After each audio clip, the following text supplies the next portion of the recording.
ஃப்யூச்சரை பற்றி நீ கவலைப்படுறது நல்லதே கிடையாது. எதுக்கு கவலை ஃப்யூச்சரை பற்றி? ஃப்யூச்சருங்கிறது ஒன்றும் வரவே இல்லை சாமி. அதை நினச்சி எதுக்கு நீ கஷ்டப்படுற? ஃப்யூச்சருங்கிறது நாளைக்கு வரப்போகுது.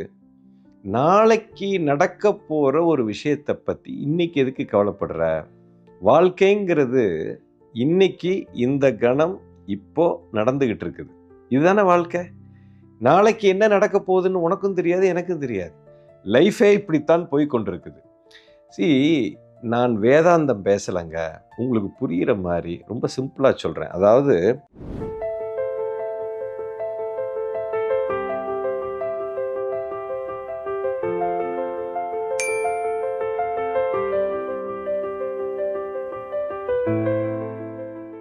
நான் இன்னைக்கு ஒரு செயல் செய்கிறேன். இந்த செயலை நான் கரெக்டாக நான் செஞ்சுக்கிட்டே போகிறேன். ஒவ்வொரு மொமெண்ட்டும் நான் கரெக்டாக செஞ்சுக்கிட்டே போனேன்னா அந்த செயலோட முழுமை கரெக்டாக இருக்குமா, தப்பாக போகுமா? தப்பாக போகவே போகாது. அது கரெக்டாக தான் இருக்கும். ஒரு சின்ன வேலை எடுத்துக்கோங்க. ஒரு கார் ஓட்டிகிட்டு போகிறீங்க. ஒரு சிம்பிள் உதாரணம். இங்கேருந்து நான் காரை ஓட்டிட்டு நான் சென்னைக்கு போகணும். ராத்திரி 7 மணிக்கு என் கார் எடுக்கிறேன். இப்போ சென்னைக்கு போகணுங்கிறது தான் ரிசல்ட்டு. நான் சென்னைக்கு எத்தனை மணிக்கு போய் சேருவேன்? 10 மணி நேரம் ஆகும். நாளைக்கு காலையில் தான் நான் போய் சேருவேன். ஐயோ, நாளைக்கு காலையில் நான் சென்னைக்கு போய் சேர்ந்துருவேனா? நான் பாதியில் நின்று போயிடுவேனா? நான் பாதியில் எனக்கு போக முடியாமல் போயிடுமோ? எனக்கு ஹார்ட் அட்டாக் வந்துடுமோ? திடீர்னு ரோடு இடிஞ்சு விழுந்துருமோ? திடீர்னு மழை வருமோ? சுனாமி வருமோ? புயல் வருமோ? இப்படியெல்லாம் நான் பயந்துக்கிட்டு இருக்கிறது, இது சரியா இல்லை கோமாளித்தனமா? கண்டிப்பாக கோமாளித்தனம் தான். சரி, இப்போ நான் காரை சாயங்காலம் 7 மணிக்கு நான் வண்டி எடுக்கிறேன். சென்னைக்கு போகணும்னு முடிவு பண்ணிட்டேன். எங்கே போகணும்னு என் மனசில் தெளிவாக இருக்குது. அதோட டெஸ்டினி கிளியராக இருக்குது. அதுக்கப்புறம் நான் அதை மறந்துடணும். இப்போ டெஸ்டினியை பற்றி நான் கவலைப்படக்கூடாது. இப்போ நீங்கள் என்ன செய்கிறீங்க? காரை எடுத்துகிட்டு சென்னை எங்கே இருக்குது, ஐயோ அப்படியா பார்க்குறோம். இந்த காரை எடுக்கிறோம், லைட் ஆன் பண்ணுறோம், இப்போ ரோடை பார்க்குறோம். அடுத்த 100 அடியில் என் முழு கவனமும் அதில் இருக்கணும். இப்போ இந்த 100 அடியை நான் கவனமாக ஓட்டி முடிச்சிட்டேன் அப்படின்னா அடுத்த 100 அடி என் கண்ணுக்கு தெரியுது. அதில் என்னோட முழு கவனமும் இருக்கணும். இப்படி நான் ஒவ்வொரு 100 அடி 150 அடியை நான் கவனித்து முழுமையாக நான் ஓட்டிக்கிட்டே போனேன்னா சென்னைக்கு நீங்கள் போய் சேருவீங்களா மாட்டீங்களா? உறுதியாக போய் சேருவீங்க. அப்போது இந்த சென்னைங்கிற பயணம் நான் சக்ஸஸ்ஃபுல்லாக இருக்கணும்னா ஒவ்வொரு கணமும் நான் என் கார் ஓட்டுறதுல என்னுடைய கவனத்தை வைக்கணும். அப்போது என் கவனம் பூரா ரிசல்ட்டில் இருக்கணுமா, ப்ராசஸில் இருக்கணுமான்னு நீங்களே புரிஞ்சு. இது ஒரு சின்ன செயல். இந்த செயலில் அதை நான் பூர்த்தி பண்ணுறதுக்கு ஒவ்வொரு கணமும் விழிப்பாக அந்த ப்ராசஸில் என் கவனத்தை வைக்க வேண்டும். அப்போது எனக்கு வெற்றி உறுதி. அப்போ ரிசல்ட்டை பற்றி நான் கவலைப்படுறதுனாலையோ அல்லது சந்தோஷப்படுறதுனாலையோ ஐயோ எனக்கு சென்னை கிடச்சிருச்சு அப்படின்னு குதிக்கிறதும் முட்டாள்தனம், ஐயோ நான் சென்னைக்கு போகாமல் போயிடுவனோ அப்படின்னு வருத்தப்படுறதும் முட்டாள்தனம். இதை ரெண்டையும் ஓரங்கட்டிட்டு என்னுடைய ப்ராசஸில் நான் கவனமாக இருக்கணும். வாழ்க்கையிலும் அப்படித்தான். ஒரு இலக்கு வைக்கணும். எனக்குன்னு ஒரு லட்சியம் இருக்குது. அந்த லட்சியத்தை நோக்கி நான் நகர்றேன், அவ்வளோதான். அதுக்கப்புறம் அந்த லட்சியத்தை தூக்கி ஓரமாக போட்டுருங்க.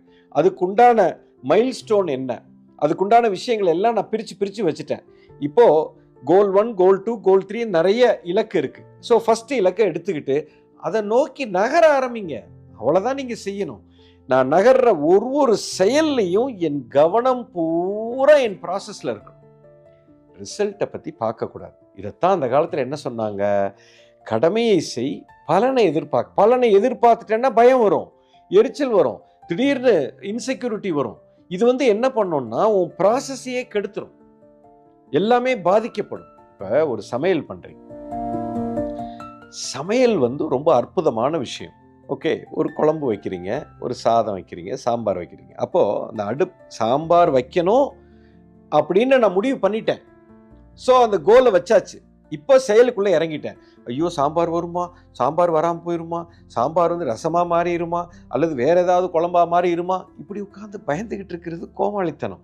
ஸோ இப்போ அதுக்குண்டான வேலையை நம்ம செய்யணும். பருப்பை நான் எப்படி வேக வைக்கணும், அதை எப்படி கழுகணும், அதை கரெக்டாக கரெக்டாக அந்த அடுப்பு எரிஞ்சுக்கிட்டு இருக்கும்போது எந்த நேரத்தில் காயை போடணும், காய் எவ்வளோ வெந்துக்கிட்டு இருக்குது, அது என்ன வேக்காடில் கரெக்டாக நான் தாளிசத்தை கொட்டணும், ஈவன் தாளிசை நான் எப்படி போடணும், கடுகு எப்போ போடணும், உளுந்தம்பருப்பு எப்போ போடணும், அதில் கருவேப்பிலை கொத்தமல்லி எப்போ போடணும், அது கரெக்டாக அந்த ஒரு செகண்டு என் கவனம் மாறினாலும் அது கருகி போயிடும், சாம்பார் அடி பிடிச்சிரும், பருப்பு வீணாக போயிடும். அப்போ பாருங்க, அந்த ஒரு செயல்ல ஒவ்வொரு கணமும் என் கவனம் அந்த ஒவ்வொரு கணத்திலையும் என் கவனத்தை நான் தீர்க்கமாக வச்சாதான் அந்த சாம்பாருங்கிற விஷயம் ரொம்ப அற்புதமாக வரும். டைமிங் கொஞ்சம் முன்ன போனாலும் அது தப்பாக போயிடும், தாண்டி போனாலும் அது ருசியை இழந்து விடும். அதனால தான் எப்போவுமே என்ன சொல்லுவாங்க, இந்த சமையல் அப்படிங்கிற விஷயமே சமயங்கிற விஷயத்திலிருந்து தான் வந்தது. மிகப்பெரிய அதுக்கு பின்னாடி ஒரு பெரிய உண்மை இருக்கிறது. அதை ஏன் அதை குறிப்பாக சொல்கிறாங்கன்னா, உன் கவனம் முழுசாக அங்கே இருக்கணும். இதை கைப்பக்குவோம் அப்படிம்பாங்க. அதெல்லாம் ஒரு பக்கம் இருந்தாலும் ஒருத்தனுடைய மனம் எப்போ அந்த கணத்தில் ப்ராசஸில் இருக்குதோ, இப்போ இவனுக்கு ஃப்யூச்சருங்கிற கவலையே இருக்காதுங்க. நான் ஃப்யூச்சரில் கவலைப்படக்கூடாதுன்னு நீங்கள் போராடாதீங்க. ப்ராசஸில் கவனத்தை வைங்க. ஃப்யூச்சர் பிரமாதமாக இருந்தே தீரும். பிகாஸ் த சோ கால்டு ஃப்யூச்சருங்கிறதே எவ்ரி மொமெண்ட் நான் பர்ஃபெக்டாக நான் பண்ணிட்டு போகிறது தான். எவ்ரி மொமெண்ட் நான் சிரத்தையாக ஒரு செயல் செய்யும்போது அதனுடைய அவுட்புட்டு தப்பவே தப்பாது. ஃப்யூச்சர் பற்றி நான் கவலைப்பட வேண்டிய அவசியமே இல்லை. இப்போ இந்த கணத்தில் என் கையில் இருக்கிற விஷயத்தை நான் பிரமாதமாக நான் செஞ்சுக்கிட்டே இருந்தேன்னா என் ரிசல்ட்டு பக்காவாக இருந்தே தீரும். அதை பற்றி நான் கவலைப்பட வேண்டிய அவசியம் இல்லை. இந்த மிகப்பெரிய உண்மையை ஒரு மனிதன் புரிந்து கொண்டான் என்று சொன்னால் அவனுக்கு பயம், அந்த இன்செக்யூரிட்டி, ஃப்யூச்சர் அப்படிங்கிற ஒரு பயமே அவனுக்கு இருக்காது. இதுவே உங்களுக்கு ஒரு பெரிய வெற்றியை கொடுக்கும். வெற்றி தோல்வியை பற்றி கவலையே படாதீங்க. ரிசல்ட்டை பற்றி பார்க்காதீங்க. ஒரு சின்ன செயலை எப்படி முழு கவனமாக நம்ம செய்கிறோமோ, ஒரு சின்ன செயல் தான் ஒரு பெரிய செயலுக்கான மூலமே. நீங்கள் எவ்வளோ பெரிய சாதனையாளராக இருந்தாலும் அதை உடைச்சி, அதை சின்ன செயலாக உடைச்சி ஒவ்வொன்றா பிரமாதமாக செஞ்சுக்கிட்டே போங்க. அந்த முடிவு வந்தே தீரும். அதை பார்க்கவே வேண்டாம். இதுதான் மிகப்பெரிய ரகசியம். இப்படி இருக்கிறவனுக்கு ஃப்யூச்சர் பற்றின கவலை இருக்கவே இருக்காது. புரிஞ்சிருக்கும்னு நினைக்கிறேன்.